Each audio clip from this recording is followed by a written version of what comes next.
I'm Keir from Gallifrey Public Radio, a Doctor Who fandom podcast and part of the Gonna Geek Network, just like the show you're checking out now. Shows in the network are individually owned, and opinions expressed may not reflect others.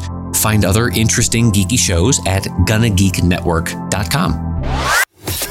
Talk hard and enjoy the Mindgasm. The intellectual podcast starts now.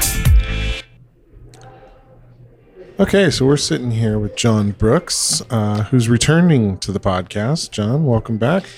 It's a pleasure to be back. Sorry, it's cold. My lips aren't working properly. Yeah, right? It's a weird cold day in San Diego. Yeah. So, John, we invited you back because there's been a pretty big development with you recently in that you are now officially running for Congress. Yes, that's correct. So I wanted to have you on to talk about your platform, why you made this decision to run for Congress. It's not something everybody does every day. So This is true. So I'm retired. I retired in 2008, and I do receive a pension, unlike most people these days. So it could be argued that I am actually living a good life. However, my background is biology. I'm a wildlife biologist. And the current situation with the global warming crisis, as I call it, most people say climate change, spurred me to want to try to help society understand what's going on and to correct the situation, because we're really in a crucial phase. We've actually already passed the tipping point. And as you can see right now with the fires and the fluctuation in weather and storms back east and all that, we've already irreparably changed our climate. But if we do not take decisive action in the next 10 to 15 years, there's no return from, let's just say, doom and gloom. I hate to put it that way, but it's the fact. But it's accurate. I'm always struck by whenever this conversation comes up. There's a film that we watched in Jerome, Arizona, and it really stuck with me. One of the characters was explaining that she had this dog that got sick, and she didn't know that it was sick until it was truly too late, because it sort of hid its illness, and it's very deceptive how much endurance an animal has up until it hits that critical failure point. Right. And she was using it as an allegory for global warming, that we have hit the critical failure point. By the time you see the fever, it's already become a deep infection. Right. And that's what I always think of every time that people talk about, well, it's not that bad. And it's like, no, we're already seeing the effects. Yeah. That means the infection's pretty bad. Yeah, we have a tendency as humans to stick our heads in the sand and not want to see what reality really is until it's too late. And as Americans, I think we're so unique in that, like, we can fix it. We saved everyone from World War I and World War II, whatever. We can rally together as Americans to fix something. This is not one of those situations that we can fix once it's apparent. So, yeah, there does seem to be a kind of conceited nature in mankind to believe that our intellect can overcome any situation. Exactly. At any point. Exactly. Right. If we just when we're ready and we decide it's time, we'll work out a solution. We'll make it happen. We'll ride it out. How much suffering has to happen before we get to that point? So much. And the another interesting point is with this whole immigration debate going on now, where the South Americans are walking up to the U.S. border and wanting to cross, and then people are saying, no, we can't let them in. This is our country, secure our borders. You know what? There's going to be a lot more of that occurring if we don't fix this, because those countries and low-lying areas and islands that are actually going to just disappear, where those people are going to go. Right. We've built the United States as the place of freedom and democracy and all that, and Hollywood and all that. They're going to want to come here, and you're gonna say no. Yeah. What are you going to do with these people? Where are they going to go? Well, so that's part of the climate change argument in trying to take care of this problem. Whether you accept the doom and gloom of the end of the world or not, the fact of the matter is climate change is happening. It is rapidly changing parts of the world and making them less habitable. Even here in Southern California, it is decidedly more hot here on a regular basis than when I was a kid. Yeah. Anybody who tells me otherwise is trying to sell me something that's Exactly. not true. I know it.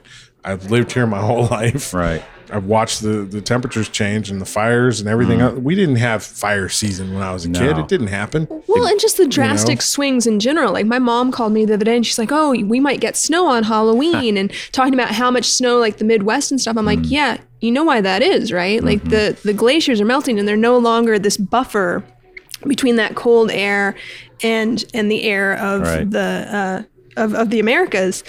And she had a really hard time like having that discussion. And I'm like, enjoy it while you can. Because I think in 10, 15 years, we won't have snow. We'll still have precipitation. It'll rain, but you won't see snow anymore in a lot of places. I was talking to this guy just the other day, and he said he was having this conversation with his girlfriend. And his girlfriend has 2 children. And he was, he's read the reports. And he's really concerned. So he brought those concerns up to her, having 2 kids. She didn't want to hear it. She just actually stopped the conversation. I don't want to hear this.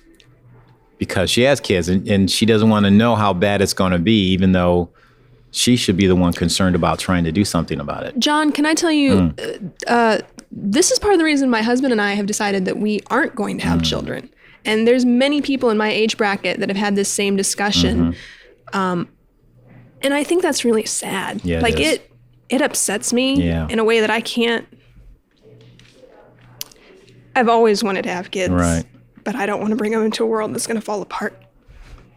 And I think that's a wise decision. And it's a sad one, like you're saying. I'm sorry about that. But yeah, to bring kids in this mess, it's just crazy. And the global crisis is just sort of like the tip of the iceberg of what's going to happen, which will spur, sort of a cause and effect. All right, so the climate's changing. People are going to have to deal with less, and those people who have less are going to revolt. It's just, you see that right now in some countries happening, Yeah. with the government not wanting to take action on certain things. It's just going to spiral out of control. Well, the whole equatorial region of the planet is going to become uninhabitable. Yeah. Or wildly unappealing Yeah. to live in. Yeah. And Canada, you better get ready because you're warming up and becoming the nice temperate zones. Yeah. So, everybody's going to start moving to the poles, and there's just no way around that. That's what's going to happen. People are going to move out of these regions that become too hot and too unbearable to live in. Right. And Governor Newsom just said the other day with these the fires, he declared a state of emergency in California. And he said that since 2015, there have been more fires and the intensity of the fires have been greater than any other period in California's recorded history. And that's just since 2015. So if you don't believe global warming is a thing, just look outside your door. And the thing is, rich, poor, young, old, black, white, Republican, Democrat, it doesn't matter. No, This was in fire Brentwood. don't care what party you're No, from. they're going to take it. Yeah. And it's really sad Yeah. that we're not doing anything about it. We really need to get off a carbon-based economy. And the sooner the better, but people just don't want to give it up. They're afraid. We live in a nation of fear. Well, and it's being climate aware and being eco-friendly requires that you have to give up a lot of the quick conveniences, and people don't like to do that. The funny thing is also, you just made me think of something. We are probably the only species on this planet that is able to predict the future, that can look into the future, as opposed to living in the here and now. But yet we don't live in the here and now in that sense. And also, we don't listen to ourselves when we look into the future, right? Does that make sense? Yeah. So there's so many things that could come from, let's say, a sustainable economy that we can grow as opposed to getting off fossil fuels, but we're afraid of this loss to let go, rich and poor. Rich are probably more afraid than poor people because they have more to lose, quote. But they're not looking to what we can gain from switching over. I took this class one time and they said, you don't know what you don't know. And you don't. Yeah. So if we were to switch over to, let's say, a sustainable economy, what people are calling a green economy, the innovation that could take place that could lead to more jobs, to more to a better lifestyle, right? We're not even thinking about that. We're just like, oh no, I can't give up my car and this, that, and the other. And no, you're not going to have jobs. I was talking to you guys and other people earlier about artificial intelligence. They're going to be taking over the majority of the jobs that you're doing now, and it's already happening. You're seeing it in the restaurant industry already. Restaurant industry, it's going to have white collar, blue collar. Both those jobs are going to be gone. Yeah. And you can't stop that. And I'm not saying it's a bad thing, but it's moving so much faster than other revolutions that have taken place in our history, right? Mm-hmm. So more people are going to displace. And what are you going to do with these people? What are you going to do with them? And we don't even want, we're talking about, the basic income where they're talking about living universal basic which income. I totally support. Yeah, and if me you too. don't do something like that, you're going to have a revolt, because now it's just not the poor people that you see now that are on the street. And actually we have more. I don't know if you've noticed, there is a growing homeless population in San Diego. Absolutely. And it's not just due to lack of jobs, it's due to lack of housing, a lot of things. They're not just like drug addicts. That's what people want to think. These people have no place to live. They're living in their cars, they're living in their vans, wherever they can to make it. And this is sad, right? So if we don't start addressing this, it is going to get worse real quick. And that's why I'm running for Congress, to get back to your original question. When you say getting off of a carbon-based economy, obviously the first thing people think about is gas and oil. Mm-hmm. But if we really dive deep into that, in all actuality, plastics come from oil, right? And we are completely inundated with plastic in our lives. If we're truly going to go to a green economy, we have to let go of a lot of things that we consider just normal everyday items. Change today, our lifestyle. right? But it's not impossible. I feel like there's so many plastic plants that could be retrofitted to use, avocado pits are a good substitute for a lot of plastic ware, like the one-use forks and whatnot. And there's a lot of plants that you could use in place. Hemp. I was just getting ready to say that. I am a big supporter of hemp. And you're probably aware it used to be a patriotic plant until it wasn't. And the reason it wasn't, because of the timber industry. Mm-hmm. Now, And cotton. Didn't they? Yeah, cotton too. Didn't it get passed last year that hemp can be grown legally again? And, I don't know. I would like to see that, because if I make it to Congress, that's one of the things I'm going to bring up. yeah, I'm pretty sure hemp's been In some been facet, reclassified. yeah. as You could something sell it. can I didn't grow know you again. could grow it again. Yeah, in some facet, it's been reclassified. I don't really know what exactly the criteria is, though. Yeah, because hemp is such a Such a versatile wonderful, plant. versatile plant. You can make fabrics out of it. You can make Food. You can make Medicines, tables. yeah, and, everything.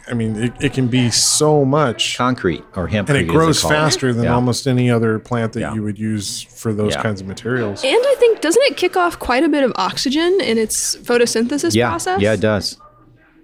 Yeah. So, Magic plants. 100%. 100% need to change. But getting back to your plastic thing, yeah, it's not impossible. And because think about it, what did we use before we had plastic?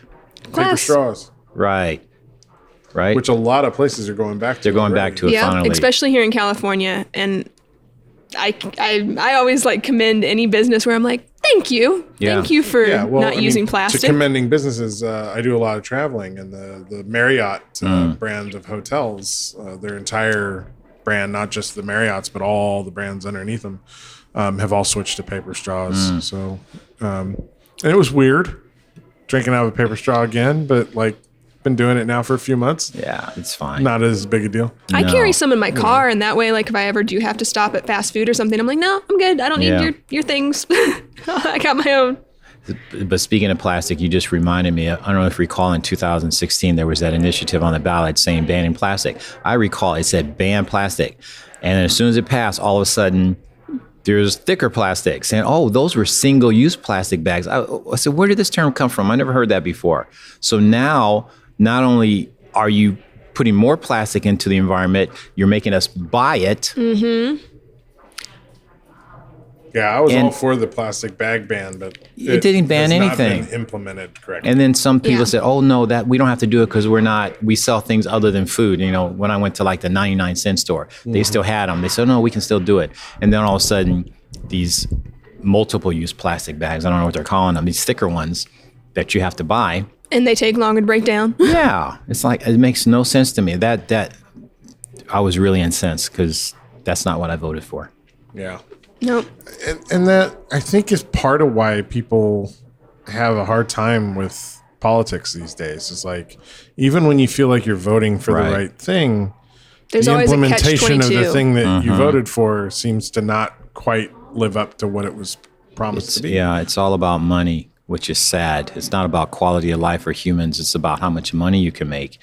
And I think that's what's destroying humanity, this greed or this need to make money, which is nothing if you really think about It's it. imaginary. It's imaginary. It does not increase your quality. In fact, I would argue that it decreases your quality of life because you're always worried about having it, holding on to it, and making more of it. So I have this nonprofit I run in Nepal. It's called the Nepal Tiger Project, and it's up in the Himalaya Mountains. And it's tiger research, but I also help them build like earthback homes after they had those 2 earthquakes to sort of teach them a different way. And I was so amazed at how happy these people were with having nothing. Right? And I didn't want to leave. There was one point in time I was on a lunch break and I was looking over the Himalayas, and I was all dirty, had beard growing and everything. But I remember thinking, oh man, I don't want to leave. I like it here. They had nothing, but they were happy. Yeah, it's funny. I've got family in the Philippines, and I went back to visit them for the first time in like 30 years with my mom, a couple years back, just before my mom died. And when I was there, like they were grilling me about living in America and how great it must be, and all the opportunity, and I kept telling them it's not as fantastic as you make it out to be. Like, I work my ass off to have a place to live, and I share it with 4 other people, and to work to pay for the things that I have. I'm on the road 80% of the year. Like I don't even get to enjoy my home. And I was like, you guys spend your days on the beach and go to these beautiful islands, and yeah, you don't have as much money as I have, but you don't need as much money as I need to just sustain the same level of living. I'm like, you guys, your house is as nice as I am. Yeah, you share it with the family, but I'm sharing with the family in America. Like, it's not any different. I'm like, you live in paradise here in the Philippines, like, and you get to enjoy it all the time. I've seen the photos of them, swimming with the whale sharks, and, surfing all the time. And I'm like, I'm so busy at home, I don't even go surfing at the beaches in San Diego anymore, because by the time I get a day off, I am so wasted. Yeah. I have no desire And just to go out. The effort to actually go to the beach or anything. Not as bad as LA, but we're getting there as far as traffic. I mean, I'm going to do a video on this.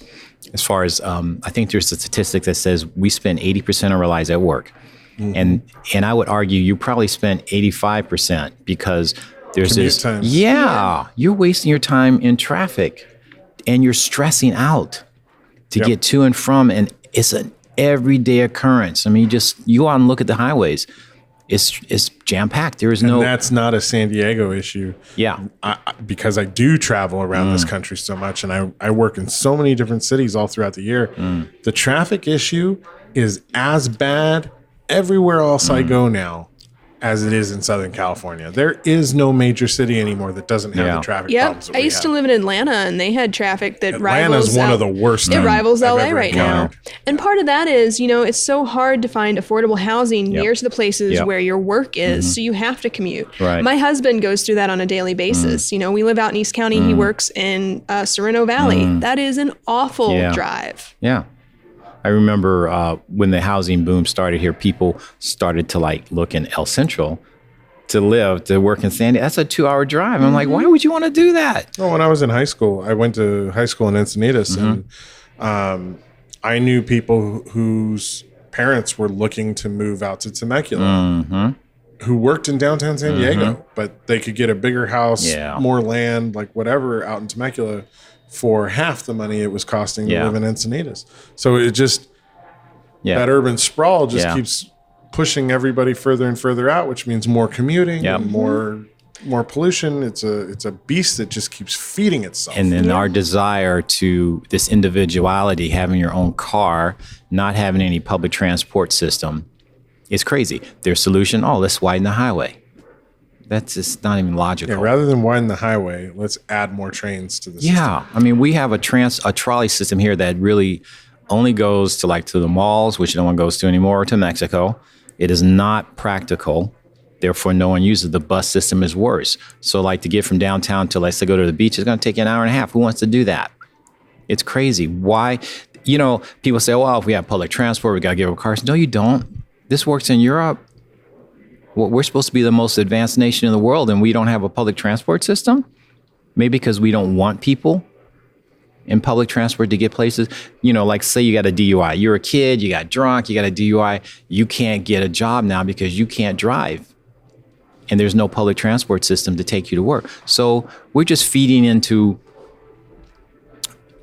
We're feeding into this system where things don't work, I guess is what I'm trying to say. Yeah. And it reinforces the classism that already exists. Yes, it does. And it's sad. And then you have to ask yourself, or a politician, who do you really work for? Are you working for the people, or are you working for people who are paying you? So, representation, we don't have it. Another reason I'm running.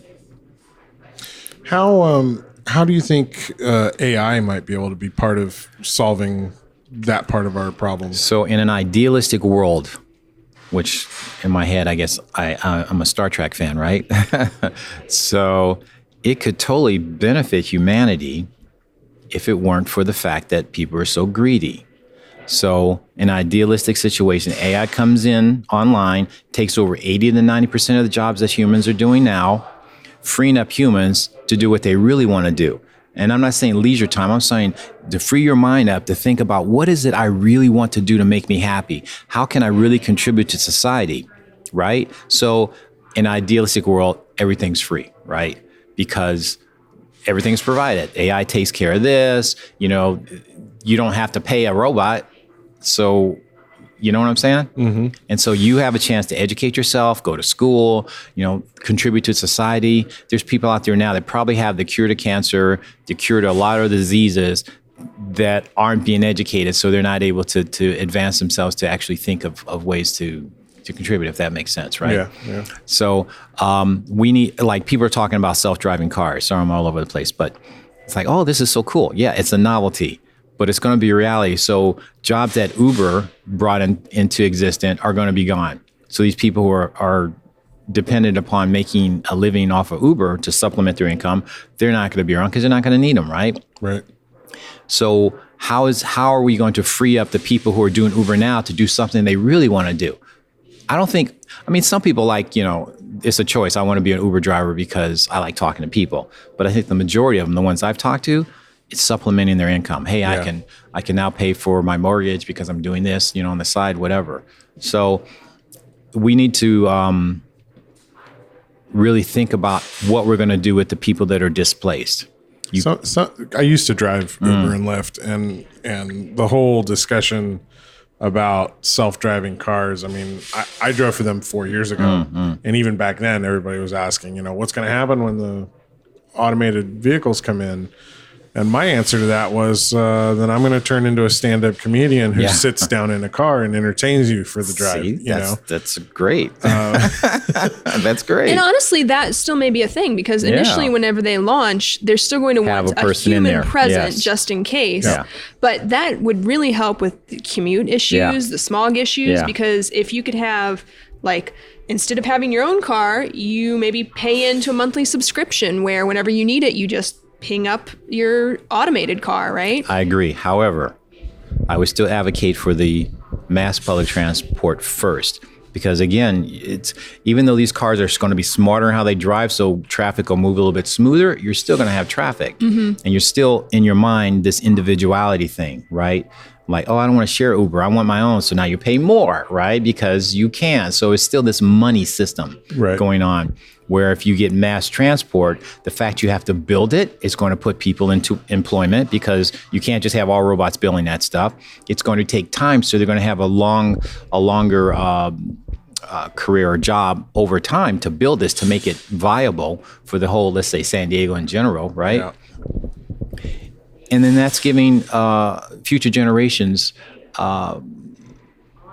ideas on what other kind of jobs they can have. So, okay, now they're building this rail system, so maybe I can learn how to put a computer system to make it easier for people, or stand-up comedians on the train or whatever. You know what I'm saying? It's just One of the things I've really enjoyed seeing are these little scooters around. And I know there's been complaints about them. Yeah. People are dangerous on them, whatever. I think part of that's just the growing pains of them existing. But as someone who travels a lot, I end up in cities where I have to use public transport. I have to get around.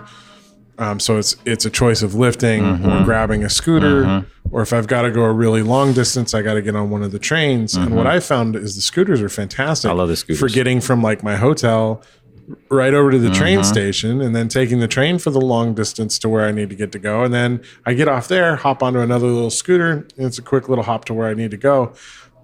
For me, like, hey, that to me is like, we are making some inroads towards making public transport more feasible. And I think part of it is a combination of these like individualized scooter systems, bikes, and then major transport hubs that can get you the longer distances that you need to go. I think I think we're on the right track with some of those things. So the scooter phenomenon, first it started with bikes, right? And then the pedal assist bikes. And then all of a sudden the scooters came out, and this was like, oh, this is fun. Again, humans like fun. Yeah.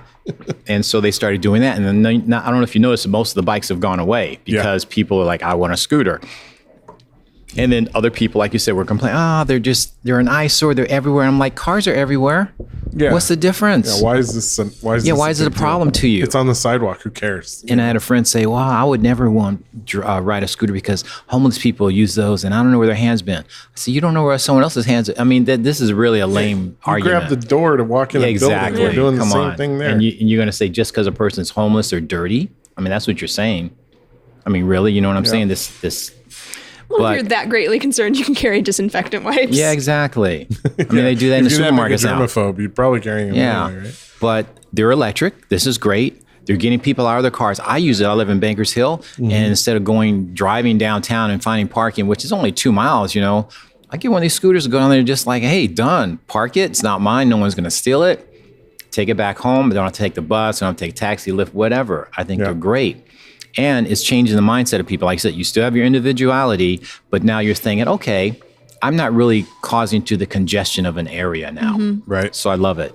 I was in DC a few weeks back, and I end up in DC every 6 months to a year for the last 5-6 years for my job, and it's been really fascinating to watch this change at the mall. So 6-7 years ago, there were pedicabs and taxis, right? And then a couple years back, the taxis kind of all vanished because everybody's riding an Uber and Lyft, right? And a year ago, the pedicabs vanished altogether, and now all these scooters are everywhere because you can get around the mall and the scooter's super easy now. It's fun, right? And it's fun.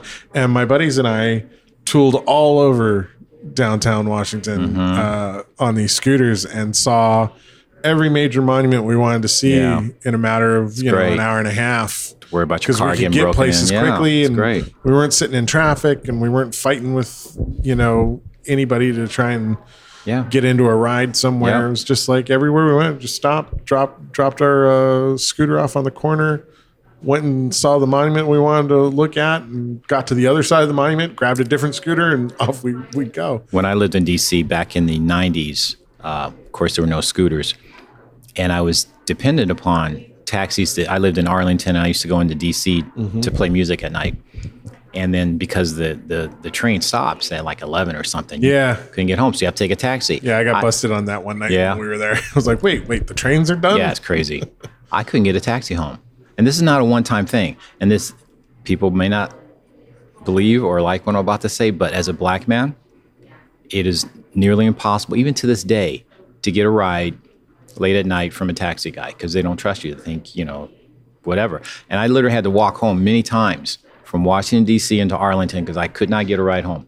Wow. Because I missed the train because I was playing, and then they wouldn't stop. And I could be in a suit, and they wouldn't stop. My friends who came in to visit me D.C. one time, I told them that. They go, oh, no, it's they didn't believe it. And they're all white. And I said, you guys watch. You guys stand up here. And it was daytime. I was in a suit. I went down, tried to hail a taxi. Not one of them stopped for me over like a 10-minute period. So, yeah, I like the scooters. So, obviously, a huge part of your platform will be ecology and battling climate change. What sort of, other than adding, scooters and things like that, what are some other ideas that you have that you think would be effective? So many people have asked me, they say, yeah, global warming, that's all right, but how are you going to fix this, that, and the other? And my standard answer is we have to fix this first.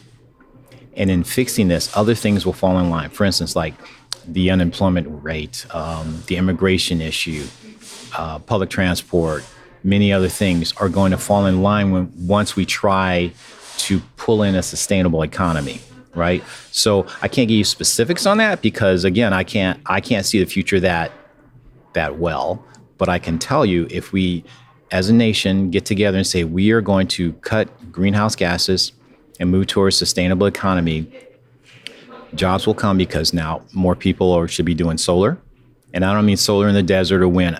Every person who has a home should have a solar panel on their home, because a wind turbine or solar panels in the desert on public land owned by some utility company is not helping you lower your energy costs. Right. It looks pretty on TV. You see these windmills, oh, this is green and blah, blah. It's not helping you. I was like, you're still paying the Still same. controlled by someone else. Yeah. That should be a backup, right? So solar panels in everyone's homes. Wind where it's feasible, because you can't do it in the city, but in the outlying areas you can. Public transport, preventative maintenance or preventative medicine as opposed to reactionary, with the healthcare system. Things of that nature, I think I would be pushing for to keep the population healthy, safe, and employed. I don't know if that answers your question. Well, the whole move to a green economy would create an entirely new set of jobs for people to have. Exactly. If we think about the transition to the automobile, right? You went from horses and carriages primarily to get around, right? And the train for longer distances. But that whole industry of horse-drawn carriages went away. Yep. But it didn't mean fewer jobs, it meant more jobs. Right. Because this new thing created a whole plethora of new industries. Everything from highway construction to gas stations and all the technology required to support that one new innovation in the automobile. Right. But it did require new education for those who are already in that industry. Which people who brings new jobs for educators, and increases school opportunities. And that's what I'm saying. I don't get the arguments from people who are saying, we can't do this. It'll destroy our fear. economy. They desire not to change. Yeah, exactly. You're gonna have to go back to school, and you're 40. Yeah, okay. Yeah.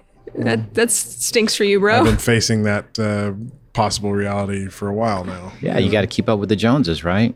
And then maybe you'll be happier, Maybe you'll be happier if you learn a new trade. Maybe what you're doing now, not you personally, but a person is not really their calling in life. They're just going through the motions, trying to make money. You should be happy. You shouldn't have to work to live. Well, and we've said it on the show a bunch of times. Sometimes doing the thing that really terrifies you and scares you the most ends up being the best thing that ever happened to you, And I think that may be the case here, it's terrifying. Yeah, we need to make this dramatic, huge change. But in the end, I think we'll all be happier if we can push ourselves to do it. We're all going to be happier. And I think that's why there's something very telling in how many children are leading the way for this, because they don't quite have that fear. And they're still in a place where they're flexible to change. Yeah, and they're fresh. Yeah.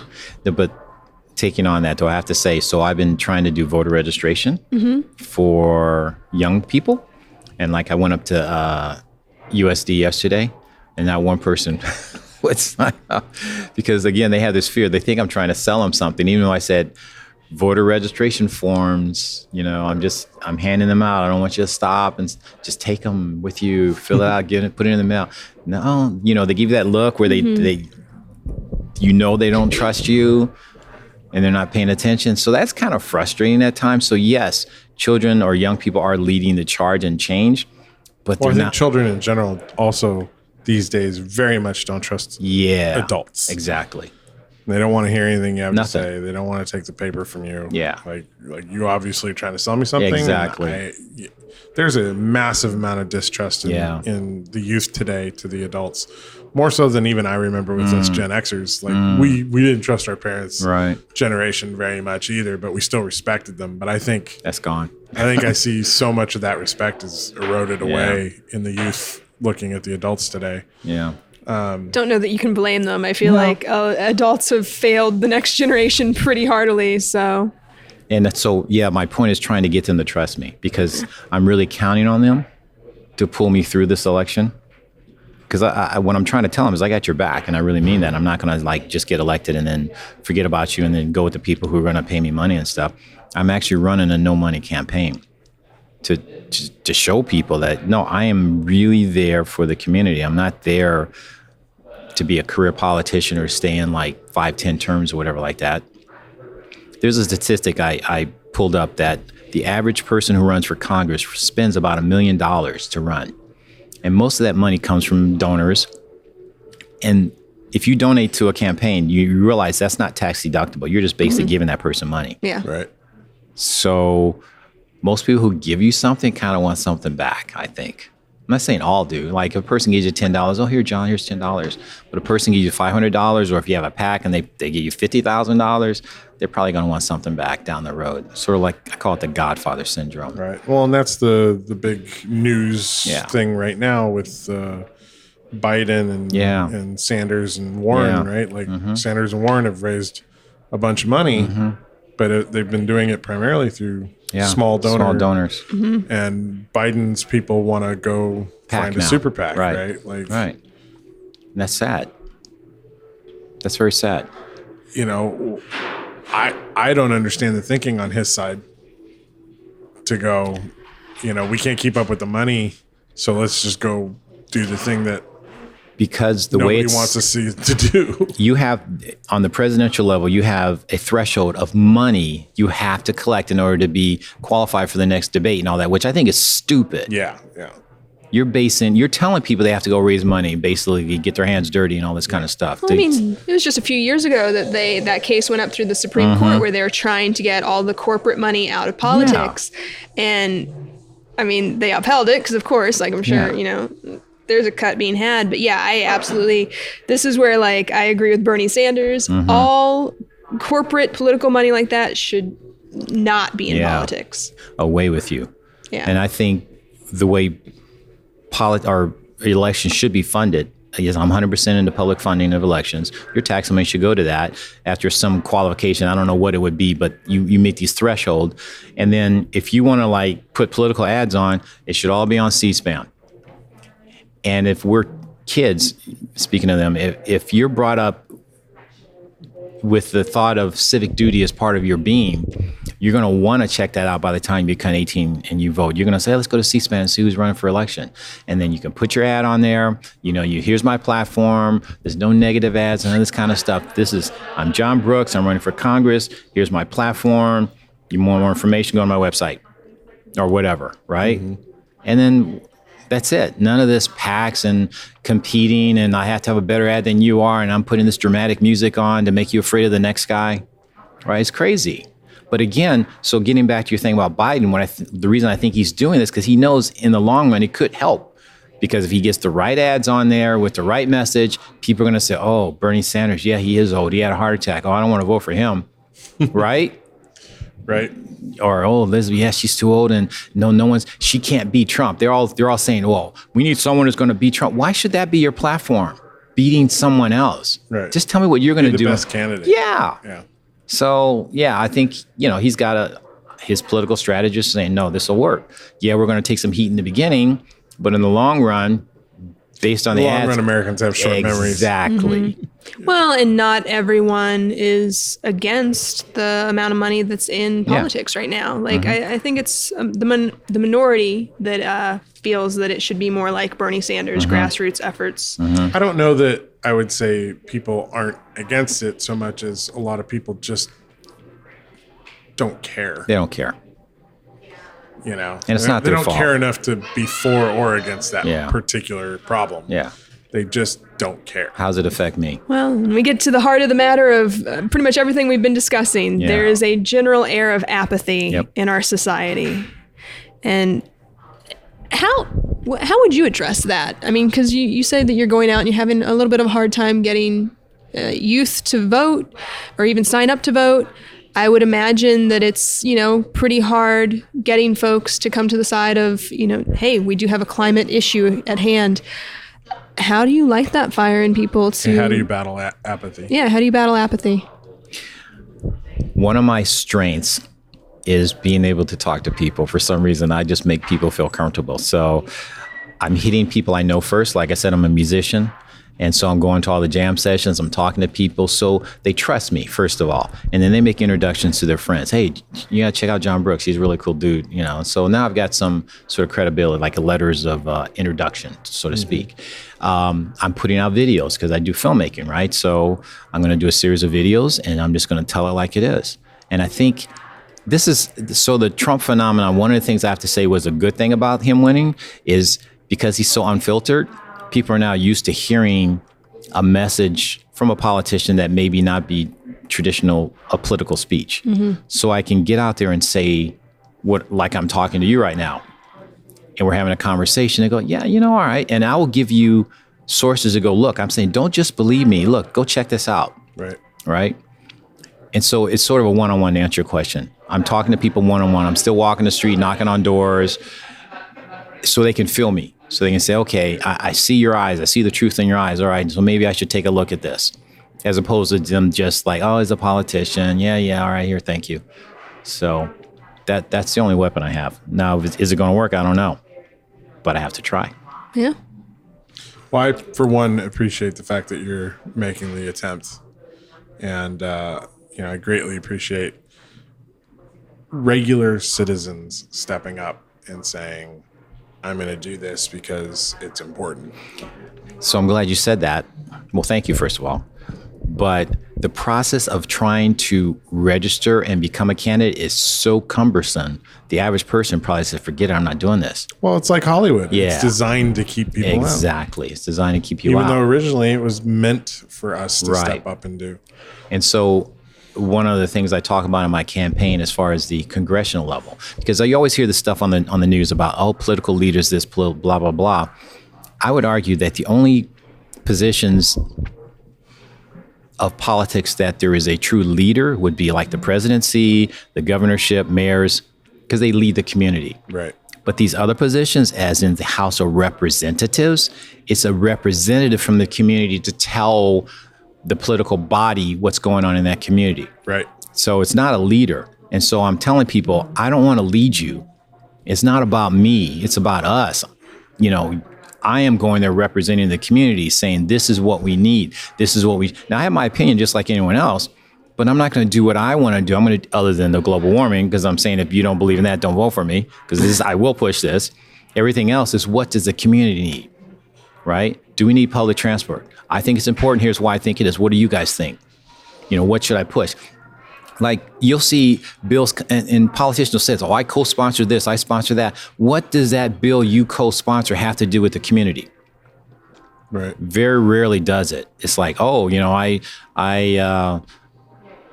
can't think of an example, but something that has to do with foreign affairs, which really doesn't affect your community other than, we gotta like Bin Laden. Oh yeah, I helped kill Bin Laden or something like that. It's like, how's that Isn't helping? that the difficulty though, stepping into a position like congressman, is that you're a representative for your district, but you're going to be going to DC and like being that representative for us there, but being part of having to take care of national issues Yeah. as well. Yeah. it's maybe easy to get wrapped up in the national issues and kind of forget It's sexier, where you come I think. from, right? Yeah.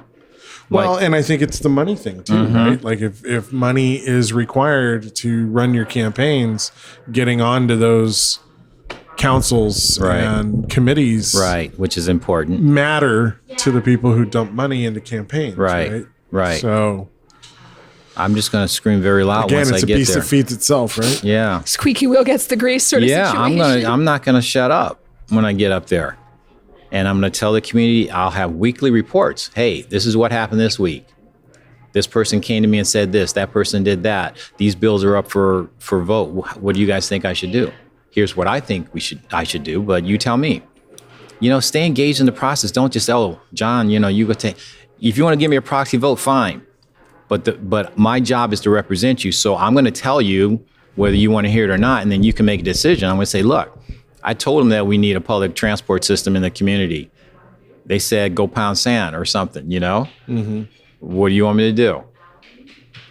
They said, if you want to train, you got to support this bill saying we're going to dig oil in, some country or something like that. I said, I don't want to do that. And how will you be communicating and addressing that to community? Is that going to be like an online forum? Yep, 100% online. And this getting back to AI and technology, there is no reason. This whole thing about, like town hall meetings, I actually hate that term because there are no town halls anymore. And if you go to a little like where our gym or something and you have this town hall meeting, there's only so many people that can fit in that town hall. And those people are usually the ones already involved in the system pushing their agenda. So the average person, they may have saw it on an email or something, but they're not going to go there. So how are they really getting their voice heard, right? Right. So Might be better to do like a Reddit AMA. Why not? Be innovative, be creative. Anything's online. And Yeah. And so I'll be responsive to people in the community first. Other people are going to try to lobby me, but I'm going to say, where do you live? Are you in my district? If you're not, yes, I will listen to your concern, but I'm not going to give it a weight over the people that I'm representing. So Here's a kind of tough question. What if something comes up where, take for instance, we do have a housing shortage here in San Diego. And a potential solution might be to build in an area that, say, is a habitat for something. Clearly, the community is in need, but as an ecologist, how would you address that? Yeah, well, we have a lot of sensitive areas in San Diego. San Diego has more endangered species, the county of San Diego, more endangered species than any other place in the United States outside Hawaii. So a lot of sensitive areas. And again, like the highway, sprawling out is not going to solve the situation. It's how we build our houses. We are not building sustainable housing. Even today, there's these high rises going up, built out of brick and mortar that people can't afford. They're not sustainable. There are so many different alternatives you can make to solve this housing crisis, right? Tear down some houses and put up some sustainable ones. That's what I would say. I say, no, we don't need to build over here. That's not helping the situation. We need to look at where we have houses and how they're built and is it sustainable. So like there's this requirement that each new construction has to have X number of low-income houses, units, whatever. And I think it's based on zip codes. It's a city thing or county thing.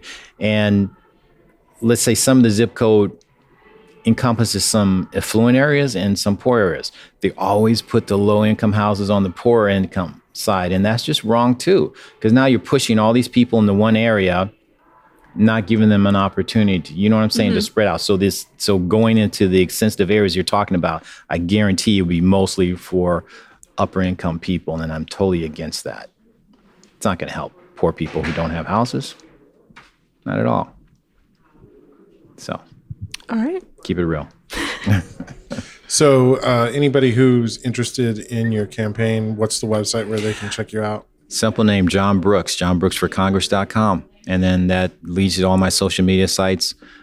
You can contact me, ask some questions if you like. Tell me I'm full of crap, or say I like what you're. Hear some of that. Yeah, or tell me you like what I'm doing. And I don't know everything, right? But I know people who do know a lot. And it's about community and getting together. So it's not about one person having all the answers. It's about the community saying, look, this is what we need to survive. Together we're stronger. Exactly. That's my my catchphrase. There you go. Stronger together. Yeah. So yeah, and I agree that, so keep it real. Fantastic.